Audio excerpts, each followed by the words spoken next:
Hello everyone, and welcome to the channel. My name is Seki, and you're watching Beds on Fire. Welcome to a showcase video essay of, some sorts. I was going to do a rough draft script for this, but then I made the rough draft and I didn't know what to change. So I'm going to make a rough draft video, since, the Lego Batman isn't really that big of a game to the point where I need to be very tedious with my video essays. And, there's only one way to really get better at these, and it's to continue making more of them. Most videos on this channel are geared to either challenges in video games or video game completion. And recently I finished a video game. Go figure. This game has 0 achievements, so I thought of a different way to be able to chat about it and make a video on it. No worries though. For games with achievements, we will go through them in order of unlock, as either a presentation or footage showcase, as we've been doing before, but I do want to up the quality on those and not make them so, boring. Anyways, today I'm going to talk about my completion of Lego Batman The Videogame in a video essay format, with the central topic of the video being the completed video game and the arguments supporting topics being discussion points about the game. So if you have anything to share, you can comment down below, maybe we can chat about it. So this Lego Batman is the 2008 version that was released on the Wii. This was my first video game ever, actually, so I've come full circle. It is part of a trilogy, but by the time I release this video, it will be a 4-parter due to the newest Lego game. I do plan on finishing these as time goes by. I already have 1 to 3 in my Steam account, and I guess, when I finish my bazillion gajillion games, I'll get the new one, see how that goes. One by one, right? I'm doing minor games first, with the next couple being Risk of Rain 2 and Running with Rifles, and maybe even Security Breach. It's kind of a one-and-done horror game. If I don't get all the achievements in my first run, I'll just put it into the 100% cleanup folder and deal with it on stream. Anyways, let's chat.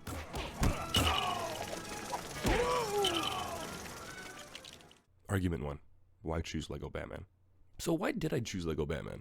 Well, recently I got a Steam Deck, and recently I've been trying to think of a quicker way to get videos out there.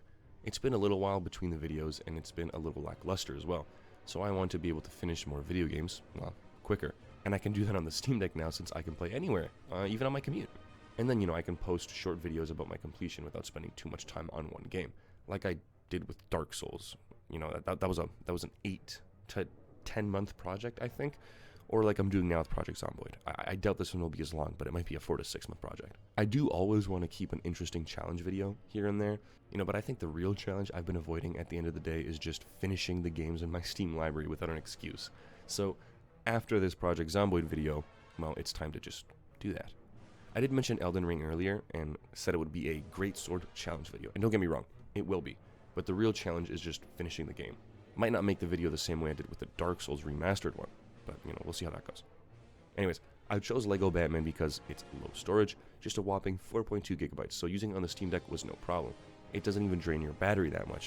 When you have the Steam Deck fully charged, it actually plays to the 8 hours that is, commercialized.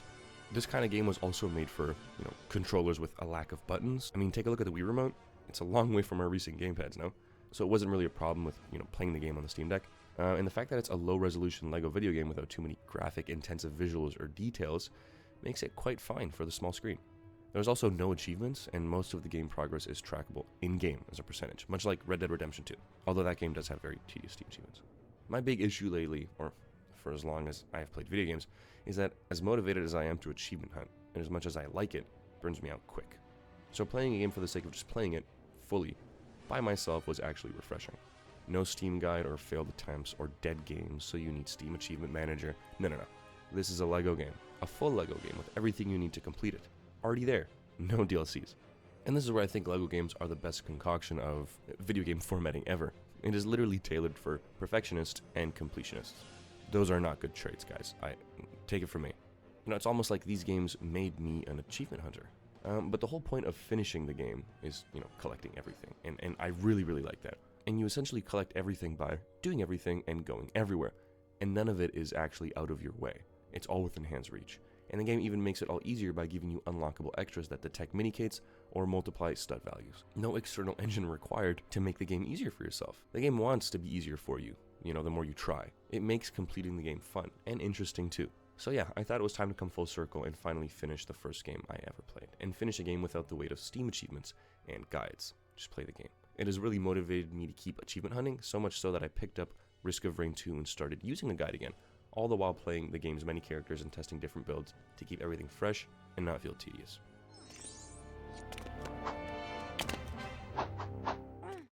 Argument 2. Is this a game you should try out? If this game is sitting in your Steam library, or if you are a fan of the recent LEGO games, I would recommend playing this game through, I won't lie. This game does have a nice charm to it. It has such a nice charm that when the time comes that all Steam games are done in my library, I want to singularly buy and finish every single older LEGO video game, because the formula for completion is just so intoxicating. There will be so many other LEGO video games out by the time I, get to that, so yikes, but we'll see. The formula for these games is quite simple, really. You play through a story, unlock things, use those things to complete the story, then you get to play the rewards and complete those. And there are a plethora of LEGO games out there to actually experience, LEGO Batman being one of them, but I really think that the Lord of the Rings or even the Pirates of the Caribbean would be so much fun. I'm not forgetting to mention Star Wars on purpose, that's just so big. The only issue is that the newer the LEGO game gets, the more open world they try to get, or the more they try to cater to every single video game audience. They just try to fill it with more and more things, and then these games stray from what the original formula used to be. But that's fine, things evolve, games change. You can't just have the same old LEGO game formula. Our hardware it's improved, right? Our computers are so much stronger that they have to expand the LEGO games to kind of compensate for that, and also compensate for the big price tag. There's a reason why old LEGO games go for like $4 or $7. Nonetheless, though, I still adore this. I still adore these games. If you don't own this game, I don't think I would recommend you go out of your way to play it. LEGO games are not what they used to be, and people don't go out of their way to play them that much. And, even if they do, well, we are not the same these days. We're not what we used to be, and it's really hard for someone to pick up a game like LEGO Star Wars The Skywalker Saga, which is a complete fucking overload, and say to themselves, I will finish this LEGO game. Unless you have, really helpful autism. It's actually kind of cooked in my opinion. But let's just answer the question. Is this a game you should try? Yes. However, with a very important caveat, only if you really want to. I think telling someone to play LEGO Batman is like telling the average video game enthusiast to play the original Doom for the sake of nostalgia. You can only really get through it if you enjoy it, right? If you wanted a good LEGO Batman game, go play LEGO Batman 3. It's amazing. I've yet to play it myself, but I've seen it at friends' houses, and, growing up, seeing this come out was huge because it brought so much breadth into the game.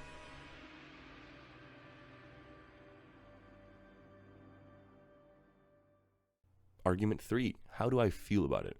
Yeah, it's time to start talking about our emotions, guys. How I feel about it? Well, anything can become stoic, right? But for me, this is pretty stoic. You see, LEGO Batman was the first video game I've ever played, and instead of finishing this game at a young age, I decided to continue becoming more and more enthralled by the next big game, and the next big console, and then the next source of excitement, instead of developing the discipline to just finish something one thing at a time before moving on, instead of feeling FOMO all the time. I was young, what can I say? No biggie, I guess, but later in life, I developed that necessity, the craving to complete something, to 100%, to put down not because I got tired or forgot about it, but because it's done, and there's no longer more to take from it. I'm experiencing that now, and getting better at completing. Not just in my video games, but in life, I suppose. So that craving has been wanting to be satiated in my favorite hobby, video games. And I thought the best way to do it was to conclude the loop, to conclude the cycle. And the one thing that I think started it all, the LEGO Batman The Videogame.